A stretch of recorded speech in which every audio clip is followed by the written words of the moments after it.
Howdy folks, George Shively, South Shore Marine Electronics with you here. We are in beautiful Sarasota, Florida, working on a 2014 Boston Whaler 350 Outrage.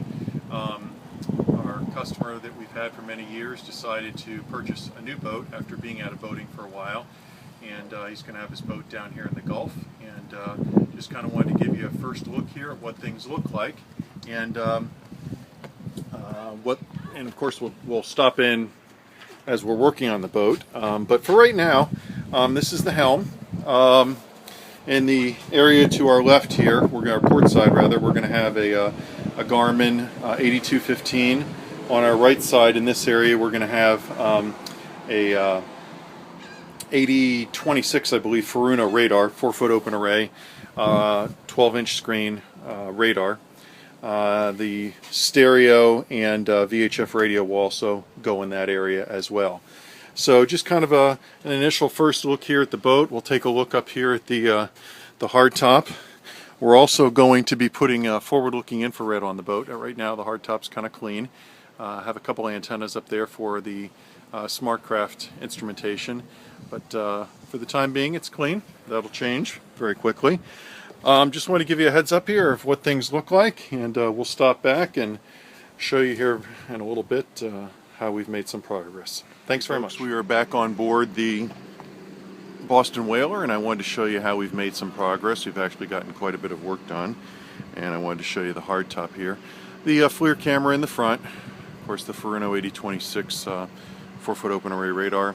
Behind that you'll see the EPIRB, which is mounted to the roof. We always like to put that in that location so that in the event the boat does go down, the EPIRB is not trapped under the hardtop as the boat sinks, because that would basically negate the effects of the EPIRB.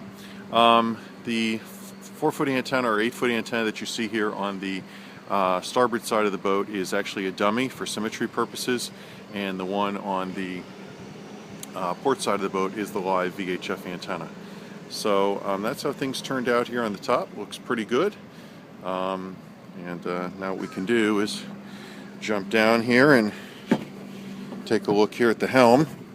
We've made a lot of progress there as well. Actually turned out looking really nice. Give you a full view of the helm here. On the port side you've got the Garmin 8215. In the top center there, of course, is the Mercury Vessel View 7. Below that is the speaker, the active speaker for the Garmin VHF 300 radio. Next to that is the 8026 Furuno radar display. Below that is the Fusion stereo. The wiring for the Fusion stereo was done at the factory. We just mounted the radio so that we had some flexibility as far as location.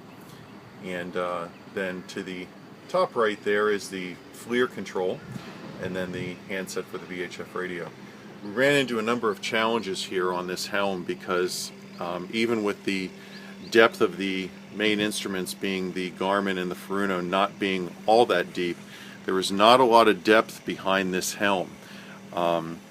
We had about a maximum of about 6 inches in any given place, and in many areas it was considerably less than that. And we also had to have black boxes mounted back there for not only for the VHF radio and the sounder, but also for the AIS 600, which is a part of this system as well, which is a full transmit and receive AIS system. So it was a little bit of a challenge. We've got a little bit of work to do here on the port side of the helm.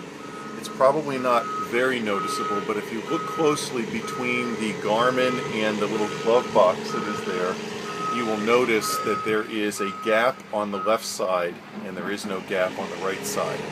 That box was mounted a little bit cockeyed, so we're going to try to correct that today and make that correct, make that right. If you look at the top there at the Garmin display, it is equidistant between the switch panel and the Garmin display, but then as you come down to the bottom there, you'll notice that the box is cockeyed a little bit. We're going to try to make that right for the owner.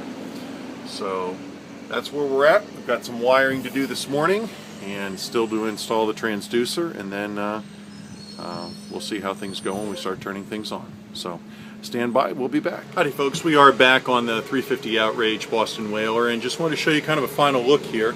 We went ahead and adjusted the glove box there that Whaler installed, just a bit cockeyed, but it really showed up when the large display went in. So we went ahead and adjusted that a little bit, no big deal. Of course, the vessel view in the center and the speaker, VHF speaker below that. Furuno radar, the FLIR control in the upper right, VHF there on the right, and the Fusion stereo.